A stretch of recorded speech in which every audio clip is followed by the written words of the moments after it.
দিলীপ ঘোষের কথা বলতেই হচ্ছে, শাহী সভায় তিনি ছিলেন, অর্থাৎ অমিত শাহের সঙ্গে তিনি বৈঠক করেছেন, আর তারপরেই কিন্তু দেখা যাচ্ছিল দিলীপ ঘোষকে সেই পুরনো মেজাজে। তবে তিনি এইবার আবার ব্যাকফুটে, কারণ দিলীপ ঘোষ তিনি বলছেন তিনি কারো সম্পর্কে কিছু বলেননি, কোনো নাম তিনি উল্লেখ করেনি, দল যা বলবে সেই অনুযায়ী তিনি কাজ করবেন, এমনটাই দিলীপ ঘোষ বলছেন।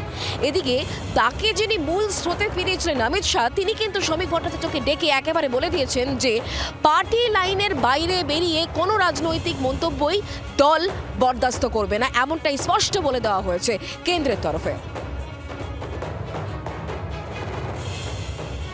যারা এসছেন তাদেরও দায়িত্ব আছে যে পার্টির সংস্কৃতির সঙ্গে মিলে গিয়ে নিজেকে বিজেপি হিসেবে প্রমাণিত করা ব্যবহারের মাধ্যমে। নতুন লোক এলে কি হয়, তাকে এই পার্টির কালচার শিখতে হয়, সংস্কৃতি, কার্যপদ্ধতি।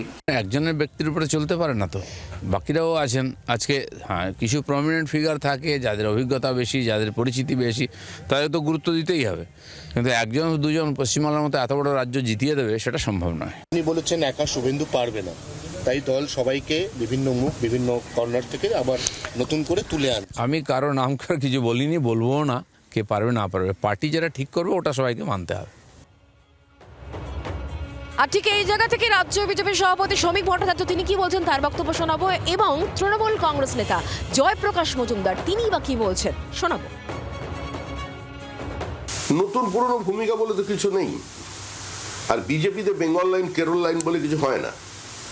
বিজেপির একটাই লাইন, সেটা হচ্ছে বিজেপির মতাদর্শ ওপর ভিত্তি করে যে কর্মসূচি নিয়ে মানুষের সামনে আসা হবে, তা সেটাই লাইন, সেই লাইনেই দিলীপ ঘোষ থাকবেন, তার বাইরে দিলীপ ঘোষ নেই। হ্যাঁ, শব্দচয়ন এবং শরীরী ভাষা একান্তই বক্তার ব্যক্তিগত, কিন্তু এই মুহূর্তে গোটা রাজ্য বিজেপি ঐক্যবদ্ধ। আমাদের লক্ষ্য একটাই, 26-এর নির্বাচন তৃণমূলের বিসর্জন। শাক দিয়ে মাছ ঢাকার চেষ্টা হচ্ছে, রাজ্য কমিটিটা তৈরি করছে না কিছুতেই।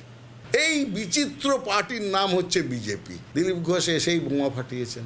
হঠাৎ যদি বলেন আবার ঢোক গিলে যে আমি ওইটা মিন করিনি, কারণ নাম বলিনি, তাতে কি সত্যটা বদলে যায়? একটা সময় দলীয় রাজনীতি থেকেই প্রায় হারিয়ে গিয়েছিলেন। প্রধানমন্ত্রী এসেছেন রাজ্যে, দিলীপ ঘোষ উড়ে গেছেন ব্যাঙ্গালোরে। তিনি আপ্রাণ চেষ্টা করেছেন অস্বস্তি কাটাতে। সেই দিলীপ ঘোষ দলের মধ্যে তার ঋত গৌরব পুনরুদ্ধার করতে পেরেছেন অনেকাংশে। তাকে বড় দায়িত্ব দেওয়া হয়েছে, তিনি প্রার্থী হতে চলেছেন, এবং তাকে সল্ট লেকে বিজেপির নতুন অফিসে দেওয়া হয়েছে ঘর। নিঃসন্দেহে দলে এইভাবে গুরুত্ব বাড়ায় দিলীপ ঘোষ নিজের চিরাচরিত প্যাটার্ন থেকে কিছুটা সরে এলেন। বরাবর ডাকাবুকো, মুখে কুলুপ না আটা দিলীপ ঘোষ গতকালের মন্তব্য থেকে অনেকটাই সরে এলেন। তার কারণ সেই মন্তব্যগুলো দলীয় লাইনের বিরুদ্ধে যাচ্ছিল বলে তাকে সতর্ক করেছেন স্বয়ং অমিত শাহ। দলের রাজ্য সভাপতি শ্রমিক ভট্টাচার্যকে এই মর্মে নির্দেশিকা পাঠিয়ে দিলীপ ঘোষকে দলের লাইনের বাইরে কোনো কিছু বলতে এই মুহূর্তে নিষেধ করা হয়েছে।